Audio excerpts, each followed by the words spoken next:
ನಮಸ್ತೆ ವೀಕ್ಷಕರೇ, class 1 news ಟಿವಿಗೆ ಸ್ವಾಗತ. ಈ ದಿನದ ಪ್ರಮುಖ ಸುದ್ದಿಗಳು. ದಲಿತ ಸಂಘರ್ಷ ಸಮಿತಿ ಭೀಮಶಕ್ತಿ ವತಿಯಿಂದ ಬೃಹತ್ ಪ್ರತಿಭಟನೆ.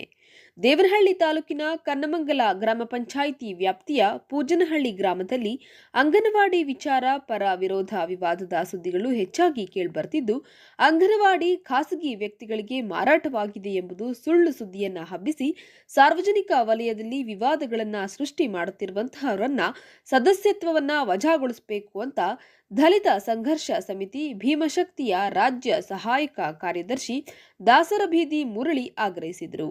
ಬೆಂಗಳೂರು ಗ್ರಾಮಾಂತರ ಜಿಲ್ಲಾಡಳಿತ ಭವನದ ಆವರಣದಲ್ಲಿ ದಲಿತ ಸಂಘರ್ಷ ಸಮಿತಿ ಭೀಮಶಕ್ತಿ ಸಂಘಟನೆ ವತಿಯಿಂದ ಬೃಹತ್ ಪ್ರತಿಭಟನೆ ನಡೆಸಿ ಜಿಲ್ಲಾ ಪಂಚಾಯತ್ ಉಪ ಕಾರ್ಯದರ್ಶಿ ರಮೇಶ್ ಅವರಿಗೆ ಮನವಿ ಪತ್ರವನ್ನು ಸಲ್ಲಿಸಲಾಯಿತು.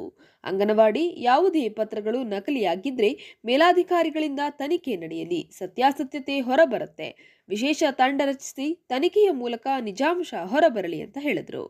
ಒಂದು ಲೋಕಾಯುಕ್ತರು ನಮ್ಗೆ ಆದೇಶ ಕೊಟ್ಟಿದ್ದಾರೆ, ನೀವು ತನಿಖೆ ಮಾಡಿ ವರದಿ ಕೊಡಿ ಅಂತ ಹೇಳಿ. ಅದೇ ರೀತಿ ನಮ್ಮ ಐಆರ್ ಆಫೀಸರ್ಸು DPR ಇಂದ ಕೂಡ ಲೆಟರ್ ಬಂದಿದೆ.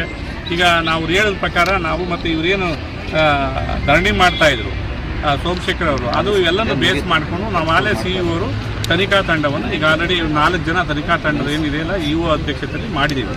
ಅದನ್ನು ಈಗ ನಾಳೆಯಿಂದ ಅದು ಪ್ರಾರಂಭ ಆಗ್ತದೆ. ಅದನ್ನು ನಾವು ಏನಿದೆ ಅದನ್ನು ನ್ಯಾಯಯುತವಾಗಿ ನಮ್ಮ ಅಧಿಕಾರಿಗಳು ಅದನ್ನು ಪರಿಶೀಲನೆ ಮಾಡಿ ನಮ್ಗೆ ವರದಿ ಕೊಡ್ತಾರೆ. ಆ ವರದಿಯನ್ನು ನಾವು ಯಥಾವತ್ತನ್ನು ನಾವು ಲೋಕಾಯುಕ್ತಕ್ಕೆ ಮತ್ತು ಸರ್ಕಾರಕ್ಕೆ ವರದಿಯನ್ನು ಸಲ್ಲಿಸ್ತೀವಿ. ಅವರು ತೀರ್ಮಾನವನ್ನು ಯಾರ್ದು ತಪ್ಪು ವಗೇರೆ ಅನ್ನೋ ಬಗ್ಗೆ ಅವ್ರು ತೀರ್ಮಾನಿಸಿ ನಾವು ಹೇಳ್ತೀವಿ, ನಾವೇ ಹೇಳ್ತೀವಿ ಇಲ್ಲಿ ತಪ್ಪು ಮಾಡಿದ್ದರಿಂದ ನಾವು ಒಂದು ವರದಿಯಲ್ಲಿ ನಾವು ಹೇಳ್ತೀವಿ ಸರ್ಕಾರಕ್ಕೆ.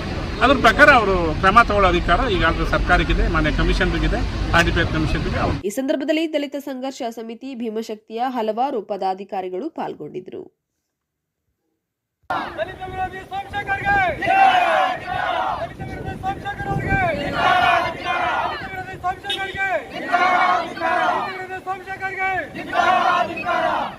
ದಲಿತರಿಗೆ ಅನ್ಯಾಯ ಮಾಡ್ತಿರೋ ಸಂಸಕರಿಗೆ